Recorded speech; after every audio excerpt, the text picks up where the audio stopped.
Welcome to Mac Talk, a Middle Tennessee podcast from Mott Haven Arts and Cultural Center in Hendersonville, Tennessee. I'm your announcer, Kennedy Galpin. Today's episode is sponsored by our friends at Nosy College of Art and Design. Thank you, Kennedy, and welcome everyone to Mac Talk. I'm your host, John Pitcher. We like to think of the Mac as a cultural town square where we encourage everyone to be their creative best. Our podcast team, Jonah and Kennedy, are at their creative best when immersed in the fantastical world of video games. Kennedy is an amazing video game illustrator, and Jonah is an excellent video game programmer and sound engineer. The two of them recently attended the Nashville Symphony's Final Fantasy video game concert at the Schermerhorn Symphony Center. Okay, guys, what did you think? It was really cool. Yeah, it was pretty amazing. Okay. It was really awesome. All right, so it was really awesome. Well, I think the thing that has always struck me about the Final Fantasy music, especially the later music, is just how much, symphonic sweep and lushness is in the score. Oh, yeah. And in this particular concert, a lot of the music was written by Masayoshi Soken, a great video game composer. But, I often felt like I was listening to Carmina Burana or some, 20th century oratorio, because you've got this lush symphony, you've got, an actual chorus singing in the background. And of course, they brought in a very versatile soprano, in Amanda Aiken, who can sing everything from these great video game songs to Mozart. So what was your favorite part of the concert, Kennedy? I mean, you can't really go wrong with the Chocobo medley that they did. A lot of the Final Fantasy VII stuff they did, which they didn't play a ton of it, but the stuff that they did play from Final Fantasy VII, I mean, it hits every time. It hits every time. You got Sephiroth's theme, which is incredible, which is what they closed it out with. But they also had visual imagery. Oh, yeah. And I noticed that the conductor, Arnie Roth, was conducting this the way a soundtrack conductor in a Hollywood studio would be conducted, because he actually had a laptop on his podium that was showing the images as because he was conducting to the screen. Oh, yeah. So, Jonah, what are your thoughts? Yeah, I agree with what you said about, Soken's music sounding very symphonic. It's cinematic too. It's very cinematic, but I also think that even the earlier music, they played a piece from Final Fantasy IV, which was originally, on the Super Nintendo, so it was sampled. It sounded very, fake. But played by an orchestra, you can really hear what they were originally going for. Yeah. And I think that, hearing it live really highlights that. What was your favorite part? You know what? I might have to say it's the Chocobo medley. That was that hit very both of you delightful. guys. It was comedic. It was comedic and it great. was like stand-up comedy with the way that they synced it to the video. You can't go wrong whenever the chorus is also reacting to it in a way where they're singing along to it, and they're right. I don't know how else to put it, but they're kind of whoa, yeah, where they're kind of wooing alongside with the music. I mean, it's fun. Mm-hmm.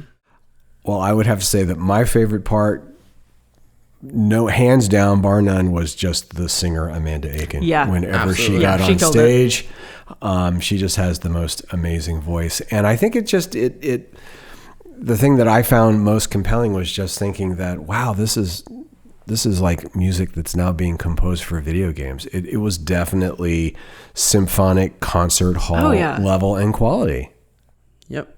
It is really amazing. Well, you know what, guys? Speaking of video games, let's go ahead and introduce today's guest. Andrew Dunn is a Nashville-based cellist who has made a name for himself recording video game music. A frequent collaborator with the Nashville Music Scoring Orchestra, Andrew has recorded music for such popular games as Call of Duty, Anthem, and Fortnite, among many others. He's also a popular YouTuber recording video game covers under the pseudonym Israfel Cello. We're thrilled that Andrew is here to speak with us about video game music in Nashville. Andrew Dunn, welcome to Mac Talk. Thank you so much for having me. Well, this is very exciting. I thought I might actually start off with something a little different. My first question is just going to be a simple true-false question. True-false. Nashville has become an international hub for video game music. Absolutely true. Wow. Okay. I want to get really into that. We know Nashville, of course, as Music City, but I'm wondering, how has it evolved now into video game music and soundtrack city? Well, Nashville has been for quite a number of years a wonderful place for recorded music of all sorts. As video games in the last couple decades started using more and more live players on their soundtracks, different organizations, different game studios have been exploring the right ways to do that. And Nashville has great musicians and great studios, great engineers. So it also found itself at a really good price point for a lot of projects, as far as not being the most expensive, not being the cheapest, and being very, very high quality overall. The growth of the video game scene here owes a lot to the organization Nashville Music Scoring and Alan Umstead and other people who have worked to bring projects here, and it's just snowballed and become really, really exciting. Even clients from Japan and all over the world coming over. Right. Well, I've heard at least or read one major company, Electronic Arts, now does almost all of its recording here. Yeah, Steve Schnurr from Electronic Arts has been a huge advocate for us, and I think he said like 90% of his recordings now are done here, and I think maybe the other percentage would be in London. Yeah, it makes it a very exciting time to be here. Yeah. As someone who loves video games. Well, and I think Nashville, of course, I mean, what you're saying is that something we do know, that Nashville really has in one place the best session musicians, and they're sort of very famous for being able to do things in one take.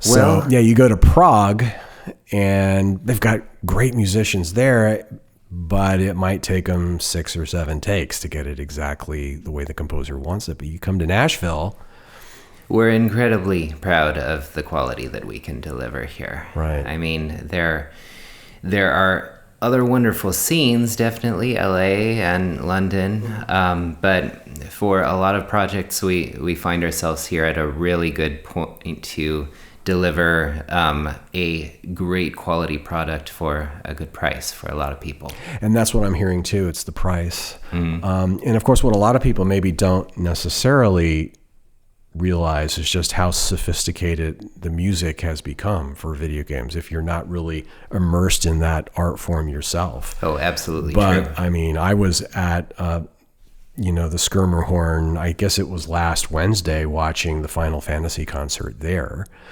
with Arnie Roth conducting the Nashville Symphony, with the soprano Amanda Aiken doing some really beautiful songs. And in the background, you actually have the Nashville Symphony Chorus. I mean, there are moments when you're wondering, am I listening to, video game music, or am I listening to Carl Orff, or some great 20th century oratorio composer? Because the music has become really lush and rich and very lyrical. Yes, absolutely. So Final Fantasy is a great example of that. That's my childhood series that I was immersed in growing up. One of my very first games was the original Final Fantasy. So it was maybe about the 4th or 5th time that I've played Distant Worlds Final Fantasy show, and the music is so good. And Amanda, the vocal soloist, is a friend of mine. Really, really great to work with her. So it's always a good time working with Distant Worlds. yeah. Well, you made a quick reference to the Nashville Scoring Orchestra. Tell me a little bit more about that orchestra, and what games has it recorded? Well, I started working for Nashville Music Scoring in about 2015. I would say I think my very first project was a movie called The Last Witch Hunter, Vin Diesel. And I don't know that the movie got stellar reviews, but it had fantastic music. Really loved the project. And then not long after that was Call of Duty Infinite Warfare, I believe. Sarah Schachner was the composer. There are so many Call of Duties, it's possible that I might get one of the titles wrong. But and after that, which was the cherry on top for me, was the movie Kingsglaive, which was the movie connected with Final Fantasy 15. Okay. And absolutely fantastic music for that. And that really made me feel like I was back to being 8 years old and remembering just how amazing this all is. And I just, at that point, I wasn't living here yet. I lived in Birmingham, Alabama, where I was the assistant principal cellist of the Alabama Symphony. But I would do whatever I could to drive up here and play sessions whenever I could, and sometimes sub with the symphony, and be as much of a part of the scene as I could be. Right. Well, and there's also another studio here, which is the Ocean Way Studio in Nashville. Tell me a little bit about that place, because I hear that place mentioned all the time with regard to video games. Is that run by Belmont? Yes. Ocean Way is owned by Belmont University and is a fantastic place to record. It's a church with a really high ceiling that's been renovated, and they have an incredible team there, and they've tamed the room so that the reverb is just right and not too much, so you can get a sound there that's really, really clear, but also very warm and lush. Mm-hmm. And you were mentioning some film scores. I guess I should clarify to people that this Nashville Scoring Orchestra, in addition to doing video games, it does soundtracks of almost every kind, doesn't it? It is like for television, for movies. Yes, absolutely. So it's the place to go if you are in the entertainment world. And I think I read somewhere that Nashville, or that the state of Tennessee, has done, some work to try to provide incentives to companies to come and do recordings here. I know they compete for film with places like Georgia and Louisiana, and often come up short, but with music, that's a different matter altogether, isn't it? Mm-hmm. Yes, the state of Tennessee has been very, very smart about creating some incentives so that costs for companies coming here with projects of a certain size can have that refunded, and it's been very effective. And yeah, a lot of projects of kind of all types have come from that. You're absolutely right. So Kingsglaive was one movie early on that I did. I remember Paw Patrol the movie, and maybe even Paw Patrol the second movie, if I remember correctly, were some big titles that were done here. There have been all sorts of different things, and it's been really exciting to see all of that work come here. Okay. To be part of it. Yeah, and you just told me when you were coming in, you came in here with your cello, and you had just been at the Nashville Symphony, right? Yes. Rehearsing the Brahms Piano Concerto No. 2. So I guess that speaks a lot to the quality of the musicians who are recording here. Oh, yeah. Who are available. Yeah, I mean, I've worked in a lot of different places, and the freelance musician scene here, it's very hard to beat. The players are fantastic. Yeah. And there just aren't that many places in the US or the world where there are so many fantastic players who are not full-time members of the symphony. Yeah. So you can really build a group without having the people from the symphony having to come in, or you can build a massive group combining forces from the various organizations in the city. Yeah. Did you know a cellist named Matt Walker? Yes. Okay, because remains a very good friend of mine. He's living in Italy now, but I remember distinctly seeing him riding all over the city with his big cello case on his back, riding a white scooter. That's right. And I remember driving through Berry Hill one afternoon, and I was going in one direction, heading over, I think, to Nashville Arts Magazine, and he was heading in a different direction, his little scooter. And I called him later to say, hey, I saw you in Berry Hill. What were you up to? And he said, there was a recording studio there, and he was recording something with Miley Cyrus. Yeah. And I think to me, that was the definition of the Nashville music world.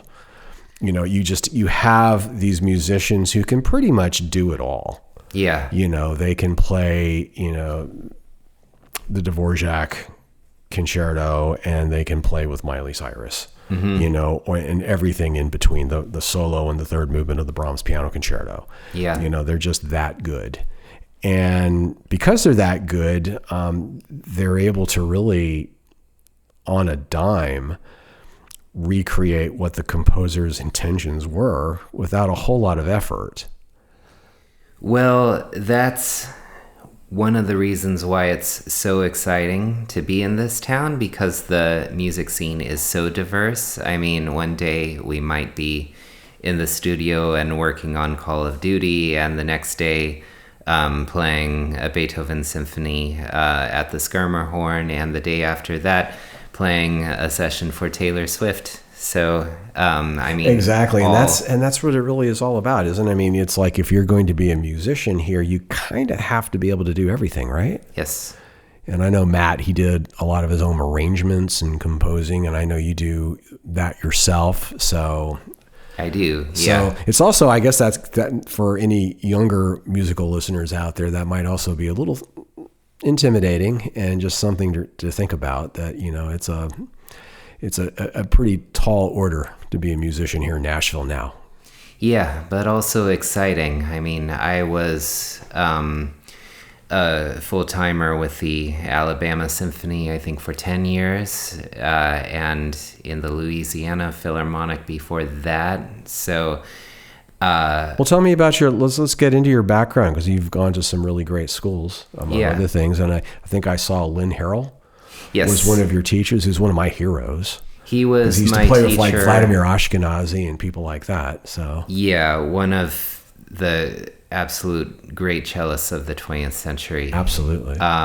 He was my teacher when I was doing my master's degree at Rice University, and a huge musical influence on me. I think about the things he taught me every day that I play the cello.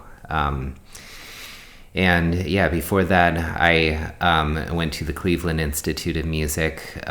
Which is famous for being sort of the concert master training ground of the world, right? I mean, concert master, I think when I was there, even more so, it was a training ground for string quartets. Really? Okay. Yes, and that was my very strong kind of first love in music. I really wanted to play string quartets, and I studied for most of my time there with Mary Peckham, who was the cellist of the Cavani String Quartet, one of the great string quartets in the U.S., and then some also with Richard Aaron, who is just one of the masters of technique. And then being able to go from that to study with Mr. Harrell at Rice, it felt like pretty much everything that I needed in terms of training. Yeah, and I know plenty of string players who've gone to both schools, or at least aspired to go to some of those schools. Didn't always get in, but they do provide, I guess, what you need to come out and become just a consummate professional. Yeah, both of those places, they provided a fantastic education. Yeah. We're speaking with the cellist and video game recording artist Andrew Dunn. We'll be back after this important message. Nosy College of Art and Design is a strong supporter of arts education. The arts foster creativity and critical thinking. Students engaged in the arts often perform better academically and develop a lifelong appreciation for diverse perspectives. This message was brought to you by the Nosy College of Art and Design, Nashville's career launchpad for creative leaders. For more information, visit their website at nosy.edu. We're back with cellist and video game recording artist Andrew Dunn.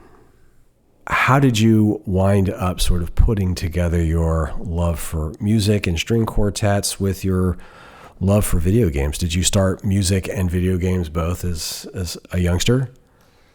When I was a youngster, I remember I would finish my video game time and then go to my cello and work out some of the melodies. And even at school, they would ask us to bring something special in, and I would bring maybe a melody from Final Fantasy IV, for example. And so it was definitely in my brain for a while, and then I sort of let it slide a bit when I went to college, and I was very focused on classical music and contemporary classical music and chamber music, and I really sort of rediscovered video game music and brought that back when I started doing sessions in Nashville.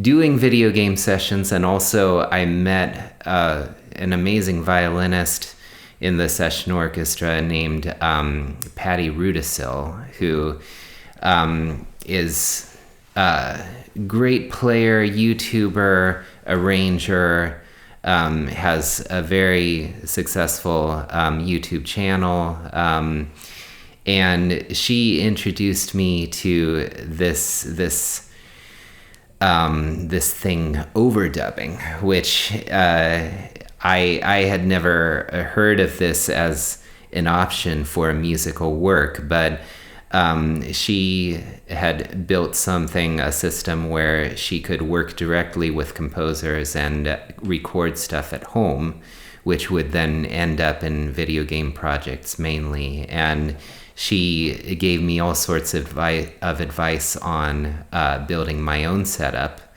And so about 11 years ago, she also introduced me to a community online of composers and video game lovers. And I started to meet people and connect with game projects that I could even work on from my home.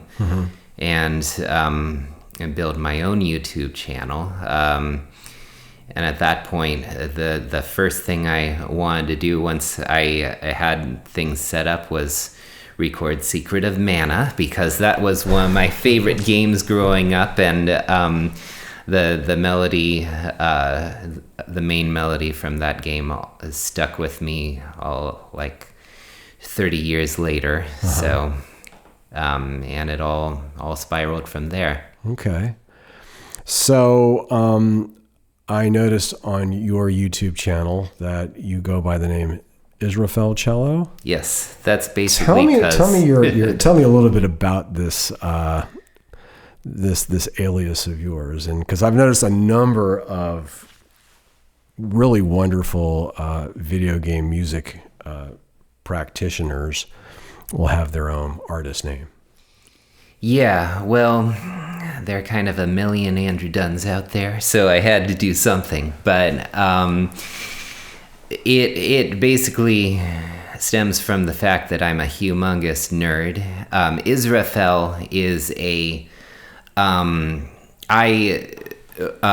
know it as a poem by Edgar Allan Poe. Now, originally it comes from some much earlier writings, but the Edgar Allan Poe poem talks about this Angel, who I think the line is, the heartstrings are a lute and the voice is the most beautiful voice of all God's creatures. So I was a big poetry reader growing up and loved the works of Edgar Allan Poe. And so when I found this poem, which was about music, I was like, oh, I love this. So it was my very first email screen name when I was in middle school. So you really are somebody who's always known how to put it all together. Yeah. All your different interests. Yeah. And my wife would, by the way, she's an English professor. It would warm her heart to hear that there was somebody out there who just loved poetry.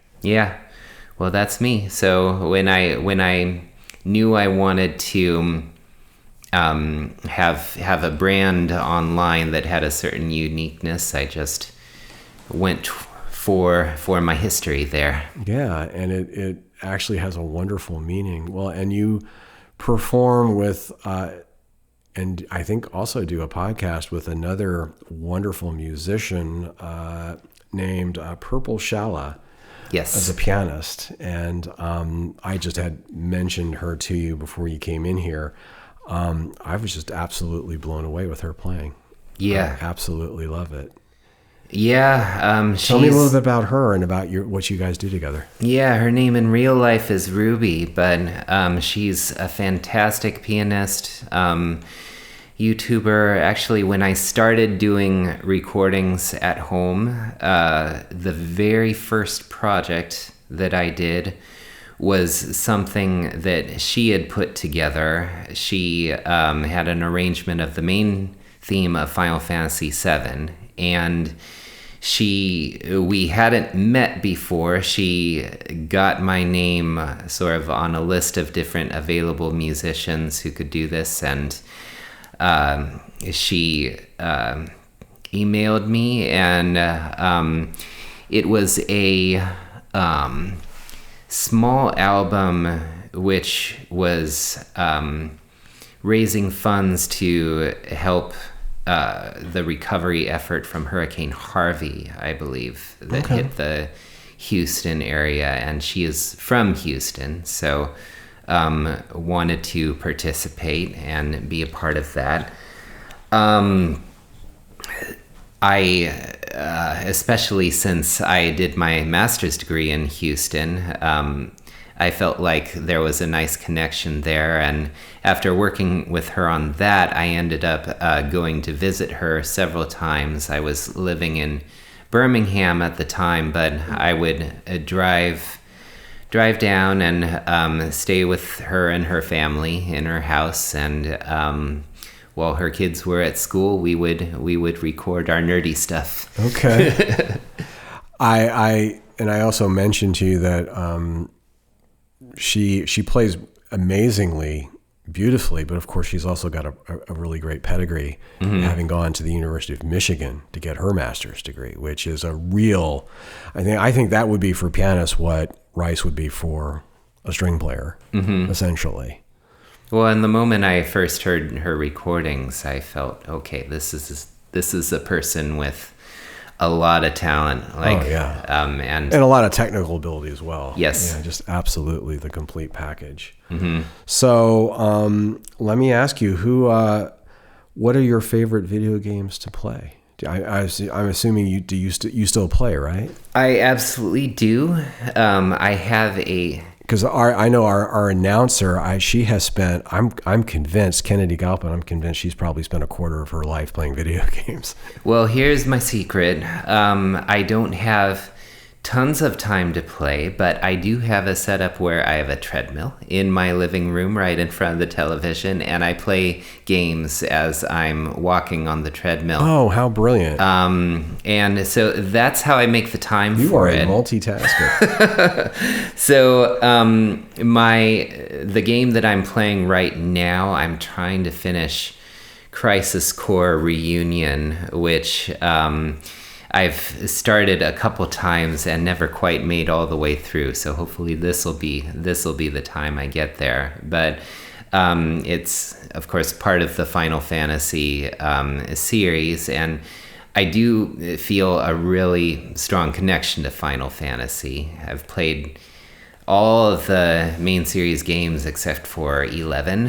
I've never picked up, but Final Fantasy, is it fair to say that is your favorite role-playing video game? Well, it depends on which one. I guess that's really not the right question, because it does depend on which one. The one that seems to have an almost mythical aura is number 7. Yes. Well, and I would say that if I had to choose a list of my top 5 games, let's hear it. The remake version of Final Fantasy VII is definitely up there, along with God of War, which was the 2017 God of War was one that was recorded here, and so playing that later was very, very special. Mm-hmm. Now, who's the composer? Is that That's Bear McCreary, right? Okay, I thought so. And as part Who of... has a great look, by the way. If you were going to look like a video game composer, you'd look like that guy. Oh, yeah. Well, and we had a session with him that was only cellos, and I believe there were 23 cellos in that session, just all in a room together. That's incredible. Yeah, at Ocean Way, and that was one of the things which made me want so much to play that one. Mm-hmm. Just experiencing the music there, and then getting to see it all put together later. Mm-hmm. Nier Automata is another really big game for me. Another Square Enix IP. So Square Enix is the company that does Final Fantasy. Right. Chrono Trigger is another huge one for me. I know the people who grew up in the Super Nintendo era, as I did, that makes a lot of people's lists. Mm-hmm. I think to go a slightly different direction, there's a tactical RPG / visual novel called 13 Sentinels Aegis Rim, which got me through a big chunk of the COVID-19 pandemic. So I would imagine. That always comes up in my brain when I think about favorites. Uh-huh. Do you have a favorite? You probably don't have a single favorite, but a favorite video game composer. I do, actually. My favorite video game composer is Masashi Hamauzu. Okay. Many people know him as the composer of Final Fantasy XIII. Okay. But he is also the main music lead, I believe. I'm going to get titles mixed up, but a lot of the new music, anyway, for the Final Fantasy VII Remake series comes from him. And when... Okay, say his name again so that we can make sure we all know. Masashi Hamauzu. Okay. And when Nobuo Uematsu sort of stepped away from the Final Fantasy series, he sort of pointed to Hamauzu as his preferred successor for the series. And of course, there are other composers who have contributed amazing things to the series since then. Soken, who wrote a lot of the music. Soken, he did 14 and 16, right? Final Fantasy. Yes. And last week, Amanda Akin was singing. I think she was singing Tomorrow, if I'm not mistaken. Yes. Is that on the program? Yes. And or is it just like in my head for the rest of my life because I just love her rendition of it so much? Tomorrow and Tomorrow was there. Flow was also on the program. Those are, if I remember correctly, the two from Final Fantasy XIV, mm-hmm. and then there were two more from Final Fantasy XVI. And Final Fantasy 16 is so recent for me. I am gonna forget all of the Oh, titles. well, you know, and that's but- okay because I know a lot of people still haven't even played it yet. Yeah. So it's new enough. Yeah. Problem of being the PS5 exclusive. That's right. That's right. Well, I've got to tell you, I guess that Square Enix was the company that sort of arranged for that tour to go on. Is that how it worked? Yes. Yeah, I can't wait for them to do the next tour. Mm-hmm. So, Well, I have a suspicion. I hope they will. I have a suspicion that in the near future we're going to get some news about the Final Fantasy VII Remake Part 3. And so I suspect there will be a Distant Worlds tour along with that one as well. Yeah, I hope so. You mentioned to me that you are at a recent game developers conference in San Francisco. How was that? Was there any buzz going on at that conference? What's really what are people talking about right now in the game developing world? It's a really interesting space to hear the conversations because things are always changing. The Game Developers Conference, this was maybe my fourth time going there, and I've gone there really to connect with composers as possible collaborators, either for me as a remote recording musician or potentially as a contractor for small projects, just whatever people might need for in terms of live music and live players. Recently, I've had some opportunity to organize live video game music events too, so I was talking about that a lot as well this time around. Now, what a lot of people are talking about there with some trepidation is AI and how it's going to have an impact on things going forward. And you say trepidation, so I'm assuming that people are maybe worried, a little freaked out perhaps about what it could mean. Yes. I, for one, would not be happy about it, but Me neither. I am old school. Yeah. Well, and my experience with AI is that it just ain't as smart as people think it is. Well, I generally try to avoid it because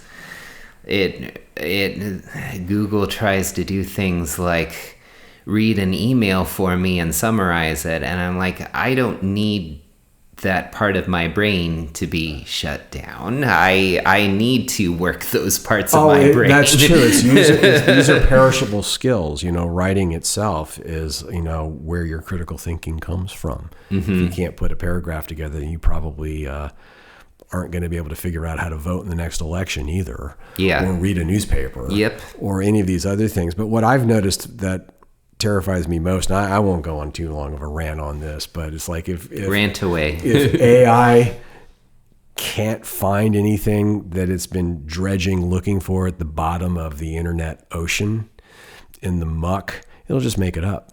Yeah.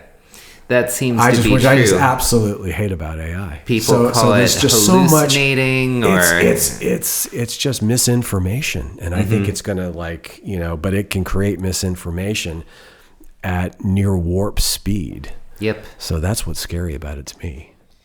But nowadays there are also tools, AI tools, to create music, and it's not possible for it to do it without stealing the work. Oh yeah, it's a plagiarism living system. composers. Yeah, absolutely. It's a big concern for a lot of my friends and colleagues that a developer might try here and there to save on costs, just enter some prompts for the music for this scene and then just insert it, cut and copy and paste. And that would not only destroy work for a lot of people, it would be an incredible tragedy to take the element of human creativity out of that space. Oh, absolutely. That's it's basically it's watered down, diluted, plagiarized human creativity is what you get. So, yep.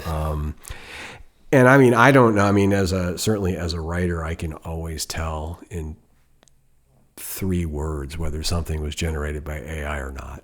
You know, you can tell. And I think it's got to be the same is true with music as well. And I think it would have a detrimental effect over time because it's just not as good. Yeah. You know, and I think, you know, humans can discern that, you know, even if it's subconscious. We're speaking with the cellist and video game recording artist Andrew Dunn. We'll be back after this important message. No-See College of Art and Design reminds us that the arts help build well-rounded communities. They foster creativity and cultural understanding. For the past 8 years, No-See has partnered with the MAC to present the annual James B. Hawkins Sumner County Student Art Show.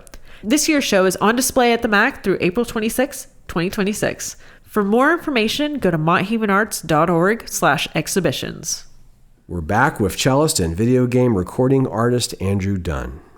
Well, you know, one of the things that really inspired me to want to do a podcast about video game music has to do with an art exhibit I saw in Washington, D.C. a number of years ago. I think it was 2012, but the National Portrait Gallery of all places had an art of the video game exhibit. I'm not necessarily sure that it got like rave reviews at the time from I think my friend Philip Kennicott at the Washington Post was maybe not as impressed with it as I was. But of course he was looking at it somewhat differently. He was looking at it, you know, is this really great art that you hang on a wall? That kind of thing.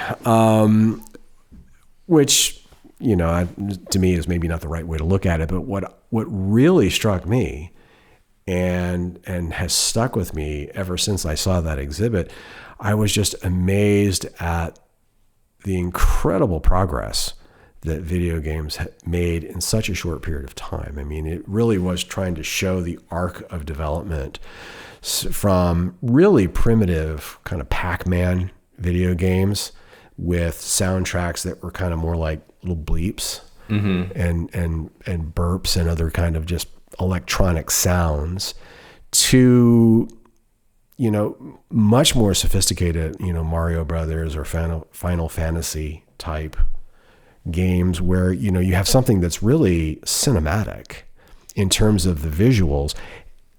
But I was really impressed with the music. And that's what really stuck with me because the music is rich and full of sweep. I was hearing, you know, choruses. I felt like I was listening to, you know, the National Symphony Orchestra playing an oratorio. So it's just really extraordinary. And it just had me thinking is sort of, let's set aside the whole notion of AI, which would just ruin anything. But just where do you see video games going in terms of that sort of development and sweep? Gosh, that's a big question. But I hope that video games just continue to raise the bar and become essentially like an experience living inside a movie, essentially. Like when you watch your favorite movie, you can be transported to that world.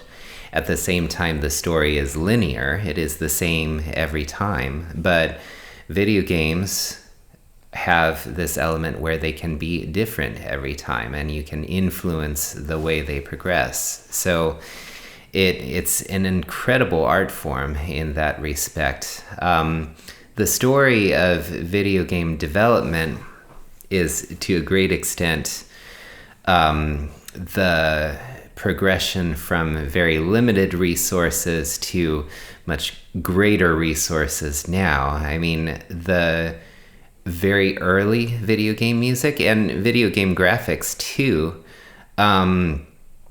while they may seem in some ways simple, they are incredibly intricate for how many sounds and colors the composers and developers had available to them. If you look at the later SNES games like, say, Chrono Trigger or Final Fantasy VI, I think that pixel art is often very, very gorgeous. And it's It's a certain style. They weren't doing 3D yet, and I think it's truly remarkable for what it is. And with higher resolutions and the introduction of 3D, it's just gotten more and more remarkable. Though retro has also become very important to gamers, and I love interesting.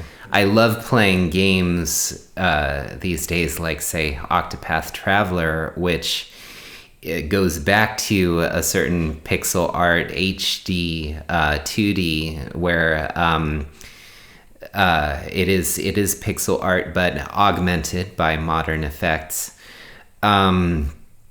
And music is the same sort of thing. When they started, they only had the sounds available on the consoles themselves, which sometimes it was just 2 or 3 in the early systems. And then they had available later on more samples, different sounds, and then eventually enough disk space to actually have live players, sounds recorded live in studios.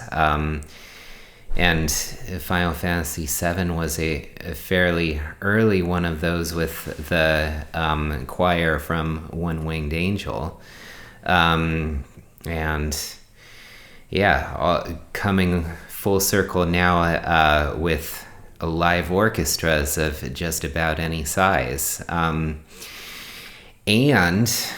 I mean, this is what I love about music from video games. Live orchestras, but also electric instruments,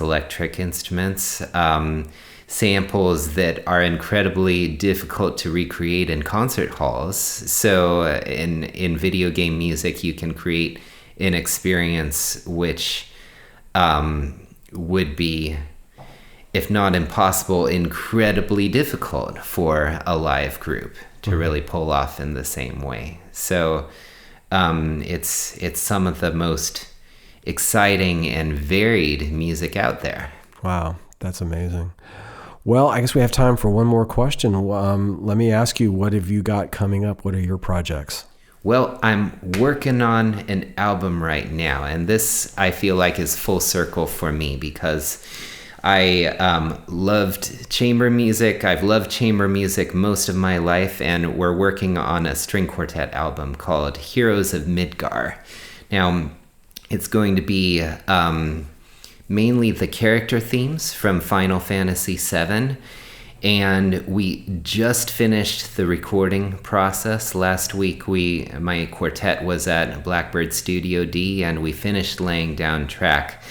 Now, who are the other musicians in your quartet? So Tony Parse, who's a wonderful violist in the Nashville Symphony section. Lucy Nowick, who is the assistant principal second violin of the NSO, and Francesca Bass, who's in the first violin section. We did together last year a video game concert, which I arranged about 80% of the music, and the Nashville Symphony produced the concert to a sold-out crowd. So this is sort of our project bouncing off from that. Now, we'll be launching a Kickstarter soon to raise funds for the mixing and distribution process. So even though we're done recording, we're definitely not done with the project. But if we do have a successful crowdfunding, then we will likely be able to release the album in 2026. So yeah, look on Kickstarter for Heroes of Midgard, and the Icon String Quartet, EIKON, is our group name. Okay. We'll be looking for that. We'll be looking for Israfel Cello and Purple Shallot and all of you guys making this incredible music. Andrew Dunn, thank you so much for joining us. Thank you so much for having me. You've been listening to Mac Talk from Mont Haven Arts and Cultural Center. Our mission is to educate, elevate, and encourage our community through the transformative power of the arts. If you're interested in transforming your creative life, check out our website at monthavenarts.org. Our guest today was the cellist and video game recording artist Andrew Dunn. For more information about Andrew and his music, go to andrewdunncello.com. Our podcast music was written by Nashville composer Christina Spinay. I'm Kennedy Alpin. Thanks for listening, and we'll see you next time.